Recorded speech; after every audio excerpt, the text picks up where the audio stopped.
¿Qué tal? ¿Cómo le va? Dios le bendiga. Gracias por permitirme llegar hasta donde usted se encuentra ahí, en la comodidad de su casa, en el lugar donde usted se encuentre hoy. Desafortunadamente, para la vida y para la actividad humana, debemos estar todos en casita. Esa es la recomendación que han sugerido nuestras autoridades municipales, estatales y nacionales. Así es que haremos bien en escuchar esas recomendaciones.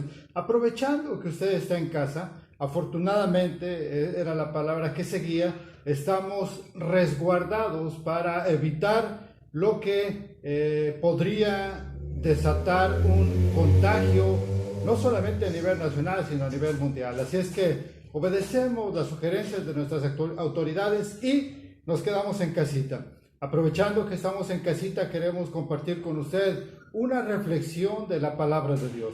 Recuerde que esta es una reflexión entre un hombre y otro hombre.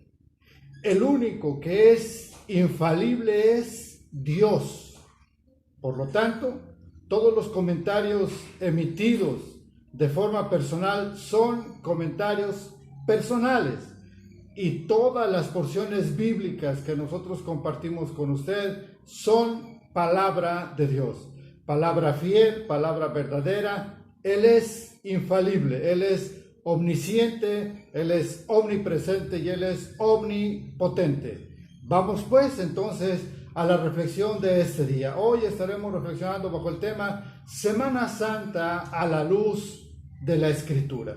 Por favor, siga, escudriñe, tome notas si desea, vaya a los textos bíblicos, vaya a las referencias que nosotros vamos a dar. Al final del día usted tendrá delante de sí todo el argumento literario y bíblico para tomar buenas decisiones. Este es el anhelo que hay en mi corazón, que al final de esta reflexión usted pueda entender que el propósito de la pasión, muerte y resurrección de nuestro Señor Jesucristo es mayor que las tradiciones, costumbres y prácticas que hacen referencia a la pasión y muerte de Jesús. Podemos nosotros tener a los actores más renombrados del mundo, podemos tener el escenario más impresionante del mundo y podemos representar el escenario con los actores, los pasajes bíblicos a los que hace referencia la Escritura. Y podemos, al final de ver esta representación, exclamar maravillados: ¡wow! ¡Qué hermoso! Sí, y verdaderamente fue hermoso, pero ¿entendiste el propósito? Hoy queremos llevar esa reflexión delante de usted para que, derribando esos escenarios, derribando todos esos argumentos, minimizando la actuación de los actores, haciendo menos todo ese contexto humano, vayamos al entendimiento del propósito que tuvo el sacrificio de Jesús en la cruz del Calvario. Semana Santa a la luz de la Escritura. Dice la Biblia en Apocalipsis 4 que solo Dios es santo. Por lo tanto, ahí ya tenemos una apreciación bíblica. Una semana no es una semana santa.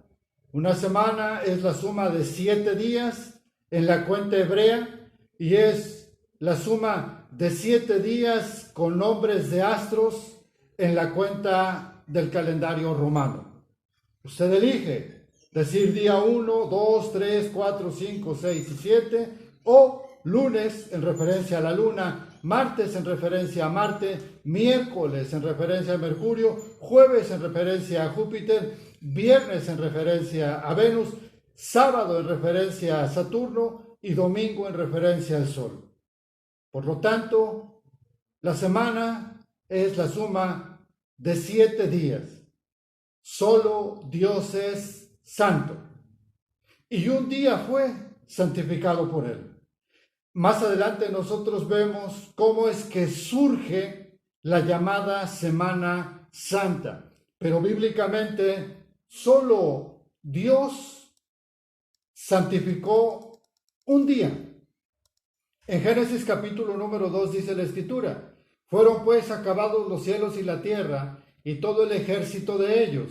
Y acabó Dios en el día séptimo la obra que hizo, y reposó el día séptimo de toda la obra que hizo. Y bendijo Dios al día séptimo y lo santificó, porque en él reposó toda la obra que había hecho en la creación. Entonces, esta cita bíblica es importante, es vital esta cita bíblica. El sábado fue un día que Dios mismo santificó. Entonces, la pregunta que debe surgir de forma inmediata en ustedes: ¿y quién santificó la semana? Bueno, yo le voy a decir quién santificó la semana. Dios solo santificó el sábado.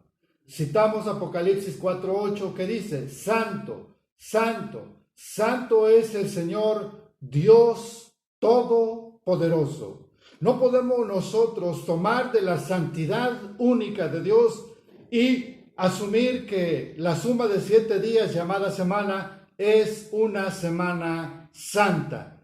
No hay santos como Dios, no hay santo como el Señor. Por lo tanto, solo Dios es santo. ¿Quién estableció la Semana Santa? Vamos al principio.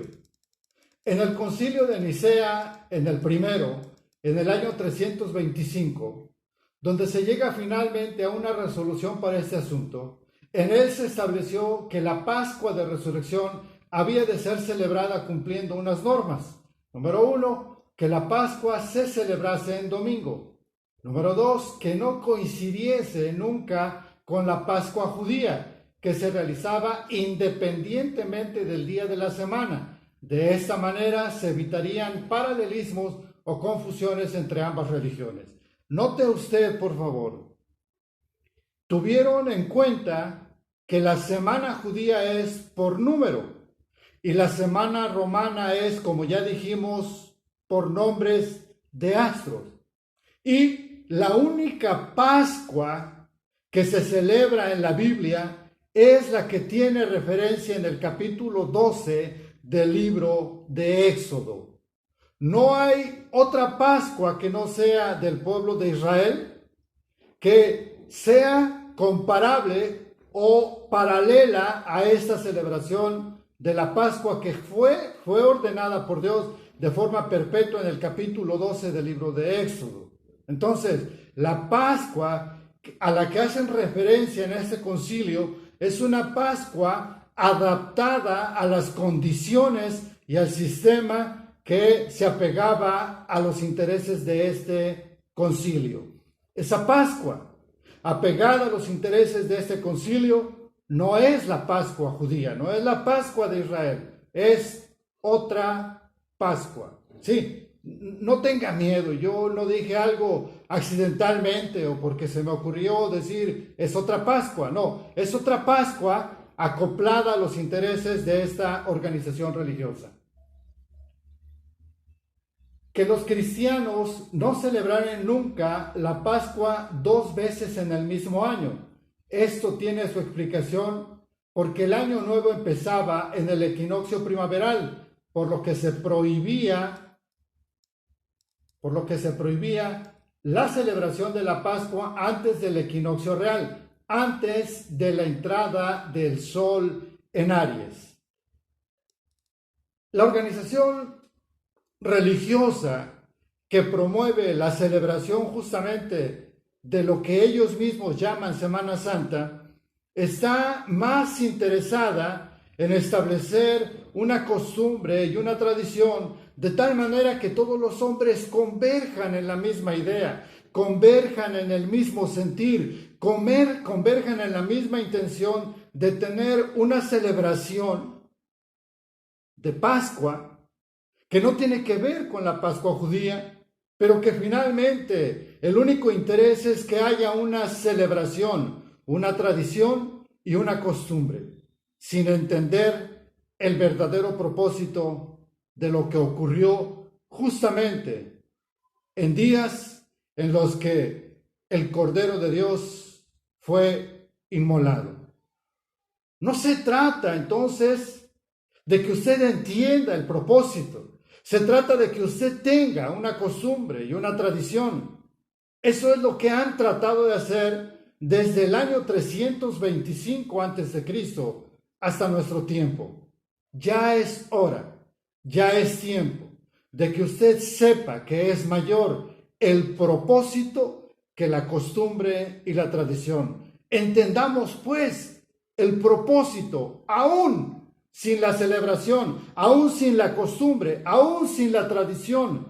Nosotros podemos poner los ojos en esa montaña llamada Gólgota y ver cómo un hombre que toma la forma de cordero es sacrificado y su sangre es derramada para sellar el pacto que hizo con su Padre Celestial, con nuestro Padre Celestial, de redimir por ese sacrificio del pecado al mundo entero. Hoy usted puede tomar una decisión, ver el propósito y alejarse de las costumbres y de las tradiciones que se establecieron por un concilio de hombres que determinaron qué, cómo y cuándo tenía que celebrarse la llamada Semana Santa.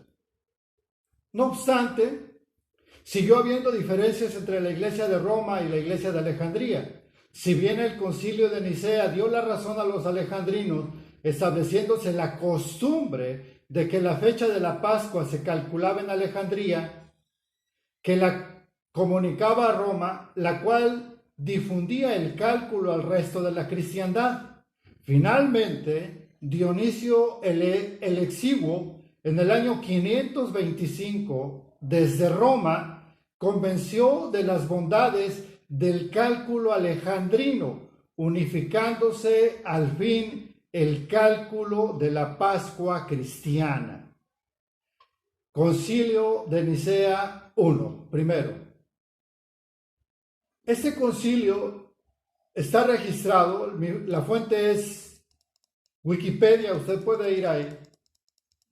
El concilio de Nicea, o primer concilio de Nicea, fue un sínodo de obispos cristianos que tuvo lugar entre el 20 de mayo y el 19 de junio de 325 en la ciudad de Nicea de Bitinia, en el Imperio Romano. Esta ciudad hoy es llamada en turco Iznik y forma parte de la provincia de Bursa en Turquía. Fue convocado por el emperador romano Constantino I y es considerado el primer concilio ecuménico. Se supone que fue presidido por el obispo Osio de Córdoba, de quien se cree que era uno de los legados del Papa.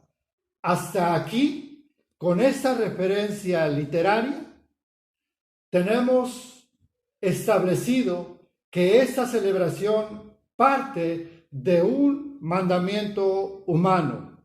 Es el resultado de un concilio ecuménico que determinan el establecimiento de la llamada Semana Santa. Quiero decirle con esto que la celebración de la Semana Santa no es un mandato de Dios, no es un mandato bíblico. Nosotros vemos cómo transcurren los días desde que Jesús es tomado preso hasta que fue llevado al monte para ser crucificado. Nosotros vemos que en ese transcurso hubo violencia, hubo escarnio, hubo vituperio y finalmente hubo violencia y muerte. Ocurrió un asesinato. Mataron a un hombre que en la voz de un soldado romano dijo: hemos crucificado a un hombre inocente. Sí, él mismo declara diciendo estas cosas, porque Jesús fue llevado a la cruz con el pecado de todos y cada uno de nosotros. Fue juzgado por los sacerdotes de Israel y fue crucificado por Roma y sus soldados. Este es el contexto de lo que bíblicamente ocurrió, pero en ningún momento Dios nos manda a decir a través de Jesús o a través de los profetas que celebremos esto año con año, y mucho menos aún si no entendemos el propósito por el cual Jesús fue llevado a la cruz en forma de cordero para ser inmolado. Si no lo entendemos, la pregunta es, ¿qué celebramos? Bueno, la respuesta usted ya la escuchó. Celebramos una celebración religiosa establecida por un concilio de hombres en una unión ecuménica para establecer el qué, el cómo y el cuándo. La Semana Santa es santificada por los hombres y es una práctica establecida por los hombres que ha hecho que de cualquier parte del mundo, de todas las latitudes de la tierra, los hombres converjan a esta celebración sin entender el porqué. Todavía tenemos un poquito más. No entendiendo que lo importante no es la celebración, ni la tradición, ni la costumbre. Lo importante es el propósito. El propósito no de los hombres, es el propósito de Dios. Porque Dios determinó salvar al mundo. Y no habiendo ninguna forma de cómo hacerlo, agotando en todas las posibilidades los sacrificios de animales como se venía haciendo en el tiempo pasado, se oye una voz en el cielo que dice, ¿a quién enviaré? ¿Y quién irá por nosotros? Y la voz que se escucha en respuesta a esta necesidad es la de Jesús diciendo, heme aquí, envíame a mí. Él, el sacrificio perfecto por el cual Dios haría redención en el mundo entero a todos los hombres que se acercaran a Jesús. Redención de sus pecados, perdón de sus pecados a todo hombre y mujer que se acercara a Jesús reconociéndolo como Señor y entendiendo que su sacrificio y el derramamiento de su sangre selló ese pacto entre Dios y Él para salvarnos de la condenación por causa del pecado. Heme aquí, envíame a mí. Por favor, vuelva los ojos a Cristo. Puestos los ojos en Jesús, dice la Biblia, el autor y consumador de la fe. Ya ha visto las celebraciones por años. Usted ha participado de esas celebraciones por años. Probablemente usted hasta se vistió de soldado romano. Probablemente usted tomó la forma del personaje de un sacerdote judío. Probablemente usted tomó un látigo y en sus manos escarnecía a un hombre que llevaba una cruz sobre su hombro. Probablemente usted fue aquel que tomando una lanza simuló que atravesaba el cuerpo de Cristo, participando en esta tradición y en esta costumbre. Probablemente usted solo caminó por las calles siguiendo con su oído la letanía de toda la gente que iba caminando en la misma dirección.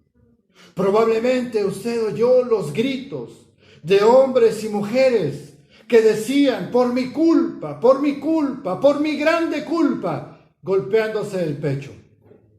Sí, probablemente usted fue parte de ese gran escenario humano con motivo de esta celebración, pero después de participar por tantos años en esta costumbre, usted sigue viviendo en pecado y no entendió que aquel que usted mismo condujo a la muerte lo puede salvar de sus pecados.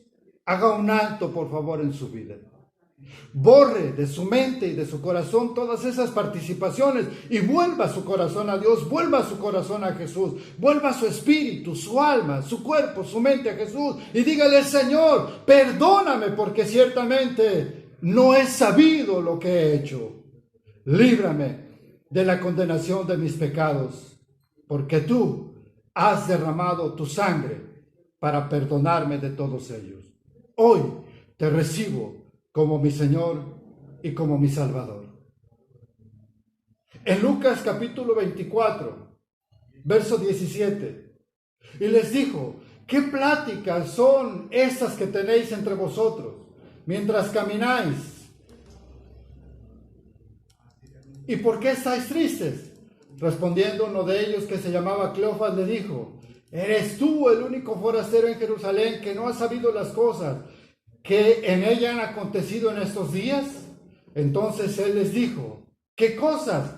Y ellos le dijeron: de Jesús, Nazareno, que fue varón profeta, poderoso en obra y en palabra delante de Dios y de todo el pueblo. ¿Usted cree en Jesús? Cuénteme las obras que Jesús ha hecho en su vida.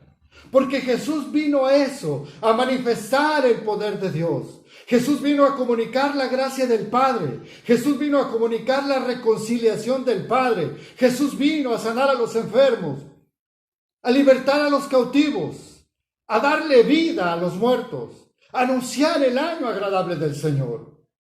A todo esto fue enviado Jesús, a la respuesta que él mismo dio de: heme aquí, envíame a mí.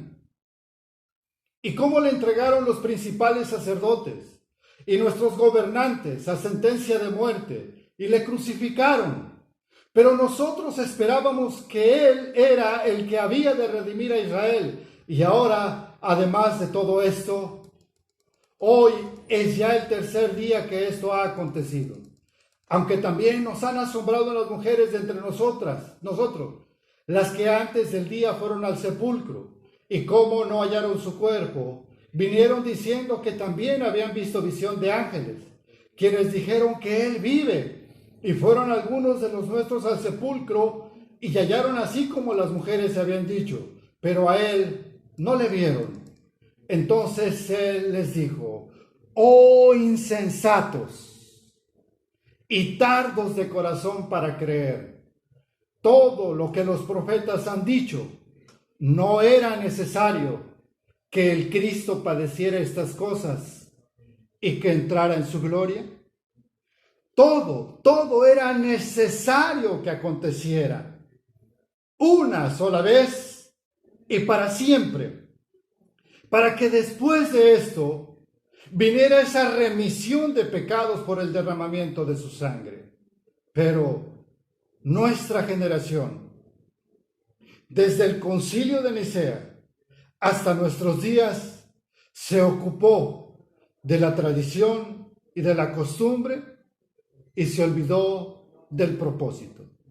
Volvamos pues al propósito. Y comenzando desde Moisés y siguiendo por todos los profetas, les declaraba en todas las escrituras lo que decían de él. En Juan capítulo número 3, y como Moisés levantó la serpiente en el desierto, así es necesario que el Hijo del Hombre sea levantado, para que todo aquel que en él cree no se pierda, mas tenga vida eterna, porque de tal manera amó Dios al mundo, que ha dado a su Hijo unigénito, para que todo aquel cree no se pierda, mas tenga vida eterna. Porque no envió Dios a su Hijo al mundo para condenar al mundo, sino para que el mundo sea salvo por él. El que en él cree no es condenado, pero el que no cree ya ha sido condenado, porque no ha creído en el nombre del unigénito Hijo de Dios. Si usted desea conservar su costumbre y su tradición, usted puede, porque Dios nos ha dado libre albedrío, pero usted se quedará con una costumbre y una tradición y se alejará del propósito, de este propósito, porque está escrito que era necesario que Jesús, el Cristo, el Emmanuel, el Dios con nosotros, padeciera y fuera levantado como Moisés, recuerde que Dios le dijo a Moisés cuando el pueblo estaba pereciendo por las picaduras de la serpiente, que se hiciera una serpiente y que la levantara y que la pusiera en lo alto, y que todo aquel que sufriera de las serpientes mirara hacia arriba la serpiente, y al ver hacia arriba la serpiente no iba a morir. Jesús explica diciendo, era necesario que yo fuera levantado, igual que como Moisés levantó la serpiente en alto, para que todos me vean, y todos los que crean en mí, y todos los que me reciban a mí como Salvador y como Señor, sean salvos y no mueran por causa del pecado, porque la paga del pecado es muerte, porque Jesús no vino a condenar al mundo, sino que vino para que el mundo fuera salvo por él. Por favor, vea el propósito. Olvídese de las costumbres y de las tradiciones que no son sino mandamientos humanos emergidos de un concilio ecuménico, como hemos leído. Seguimos. Vienen días de tinieblas y de oscuridad. En el verso 19 dice la Escritura, y esta es la condenación, que la luz vino al mundo, y los hombres amaron más las tinieblas que la luz, porque sus obras eran malas. Los hombres se complacen con las costumbres y con las tradiciones, porque sus obras son malas. No quieren venir a la luz. No quieren venir a la luz porque la luz va a descubrir sus obras. Y al descubrir sus obras, entonces van a tener tantos problemas alrededor de ellos que van a ser avergonzados. Por eso prefieren estar en las tinieblas, disfrutando de las costumbres y de las tradiciones y de los días de libertad convertida en libertinaje. Porque todo aquel que hace lo malo aborrece la luz, y no viene a la luz para que sus obras no sean reprimidas. Mas el que practica la verdad viene a la luz para que sea manifiesto que sus obras son hechas en Dios. Una decisión podemos tomar el día de hoy. O usted toma voluntariamente la decisión de venir a Jesús, que Él es la luz del mundo, y pone sus ojos en Él, o permanece en tinieblas, conservando sus costumbres y sus tradiciones que año con año usted realiza, y año con año su condición sigue igual. No cambia. No cambia, le voy a decir por qué. No cambia porque una tradición y una costumbre no te motiva, no te exhorta, no te llama la atención para que tú puedas producir de dentro un cambio hacia afuera. No, la costumbre y la tradición es por fuera. Así es que como es por fuera, la gente hace todo lo que quiere, como un día de hoy, hace todo lo que quiere porque ya cumplió con el protocolo religioso de esta tradición y de esta costumbre. Así es que le dijeron que el sábado puede asar carne, puede abrir botellas de líquidos que prefiera, puede poner la música que quiera, puede bailar lo que quiera, puede hacer lo que quiera, porque finalmente esto es por fuera. Y el próximo año volver otra vez al principio, desde el jueves a domingo. Usted puede parar hoy, si lo desea, por supuesto. Vuelva al propósito.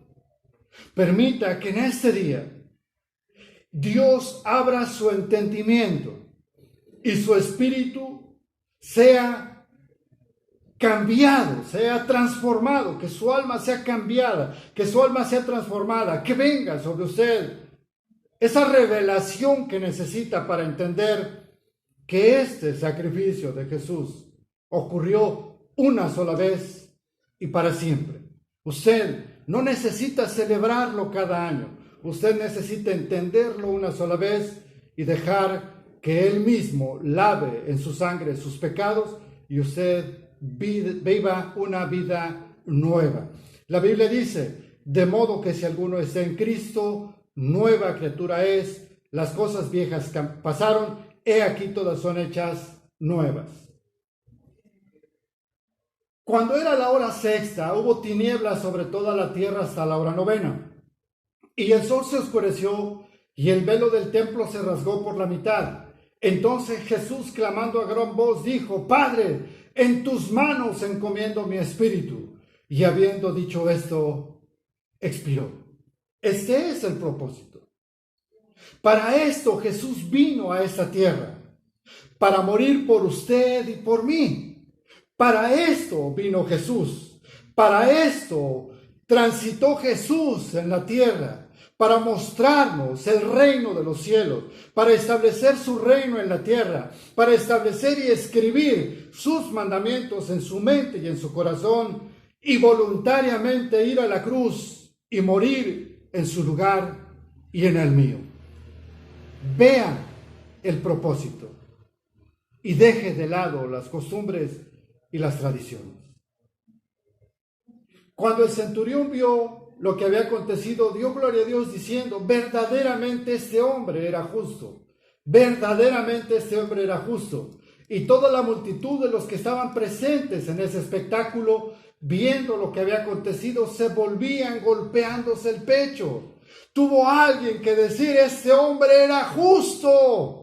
Matamos a un hombre justo. Todos los que estamos aquí matamos a un hombre justo. Yo me imagino a ese hombre en lo alto de esa montaña, viendo a toda la multitud que había acudido a ese lugar para ver el espectáculo, como leímos en esta traducción bíblica. Se levanta este hombre al ver lo que le aconteció a él y le grita a todo el mundo: todos nosotros nos pusimos de acuerdo para matar a un hombre inocente. Este hombre era inocente. Usted es el culpable. Usted es el culpable. Usted es el culpable. Y mirando a todos los lados alrededor de esta montaña o de este monte, les dijo: todos ustedes son culpables. Y él era inocente y ya muerto en su lugar. Vuélvanse a él. Sí. Arrepiéntanse de sus pecados y comiencen una vida nueva, porque Él tomó su lugar y Él murió por usted y por mí. Y después de este discurso que aquel hombre pudo haber dicho, cayó de rodillas a los pies de Cristo y le dijo: Señor, perdóname por lo que acabo de hacer. Y como oí aquel hombre decirte: acuérdate de mí cuando estés en tu reino, yo también te digo: he pecado contra el cielo, he pecado contra ti, he pecado contra mi prójimo, contra mi hermano, contra mi hermana, contra mi amigo, he pecado contra todos ellos. Señor, perdóname y acuérdate de mí cuando vengas en tu reino. Sí, aleluya. Pero todos sus conocidos y las mujeres que le habían seguido desde Galilea estaban lejos mirando estas cosas. Terminamos. Isaías 53. Celebremos al Santo, Santo, Santo. Dejemos que la semana siga siendo de 7 días por número o por nombre. Nosotros celebremos al Santo en su propósito. Isaías 53:1. ¿Quién ha creído a nuestro anuncio? ¿Y sobre quién se ha manifestado el brazo de Jehová? Subirá cual renuevo delante de él, y como raíz de tierra seca, no hay parecer en él, ni hermosura. Le veremos, mas inatractivo para que le deseemos. Despreciado y desechado entre los hombres, varón de dolores, experimentado en quebranto, y como que escondimos de él el rostro, fue menospreciado y no lo estimamos. Y como que escondimos de él el rostro, y fue menospreciado y no lo estimamos. ¿Qué hacemos en esta celebración de hombres? En verdad, lo que hacemos agrada a Dios. Reflexione por un momento. Bueno, hágalo de manera personal. ¿En verdad le agrada a Dios lo que usted hace en esta celebración emergida de un concilio ecuménico y considerada como un mandamiento humano? ¿Por qué no mejor? No nos escondemos y lo estimamos. Vemos a Jesús y le decimos: Señor, perdóname porque he pecado contra ti. Señor, hoy te reconozco como mi Salvador. Ven a mi vida, ven a mi corazón. Que la sangre que derramaste en la cruz del Calvario lave mis pecados, me libre de pecado, de condenación, de muerte y de juicio eterno. Y que al ser redimido, mi nombre sea escrito en el libro de la vida y mis pecados sean perdonados. Y cuando vengas por tu iglesia, cuando vengas por todos los hombres y mujeres que han creído en ti, yo escuche mi nombre y oiga desde los cielos decir: Rigoberto, es hora. Y Señor, llévame contigo a tu presencia, porque yo creo que tú eres Jesús, el Cristo, el ungido, el Hijo de Dios, el Emmanuel, el Dios con nosotros, el Alfa y la Omega, el principio y el fin, el poderoso de Israel. Tú eres Jesús, el Hijo del Dios vivo. Dios le bendiga. Muchas gracias.